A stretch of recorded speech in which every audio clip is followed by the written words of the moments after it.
Son yin jayayya shi ma sa shi cikin wawaye. Kai, ba Sokoto nan shege ne kai. Kai?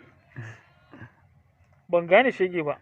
Me ya kawo kuma maganar cin mutunci a cikin wannan lamari? A'a, ai kai ba gane, kwantar da hankalinka. A za in kwantar da hankali na ka ce min shege.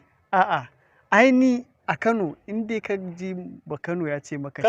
Ka san me aka nufi da shege? A'a, ka kwantar da hankalinka. Mu a nan Kano, ba Kano ka zo ba? Kano na zo. Ai in dai a Kano in dai ka ji wani ya ce maka shege, ai yaban kai. Gaskiya ban yarda da wagga wayo naka ba, wagga wayo kai. Ku kanan ga haka ku kai? Ai malam ma ya faɗa. An tambayi Malam Abubakar Gumi da yake ƙwararren malamin tauhidi ne ko masanin harshen Hausa. Aka ce wani ne ya ce min shege da yake kuma alƙali ne. Sai ce in mutumin Kano ne yabanka yake yi. Ku duba ƙwarewa. Na taɓa zuwa ta unguwa na yi wa'azi wani ce kai kaga wani shegen malami.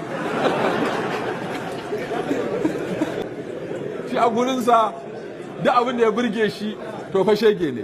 Kai kaga wani shegen ɗan ƙwallo. Kai kaga wani shegen mutum. Kai wannan shege ne fa. Shi ba yana duba asalin zagin ka yake ba. Sheikh Abubakar Gumi ya ce in baka ne ya ce maka shege kan ma ka tada hankalinka. Shi burge shi kai kawai sai ce ma shege. To saboda haka in baka san al'adun mutane da yaransu ba kakka zo kawai kai musu hukunci. To ka ji yanda ya faɗa, ka yadda?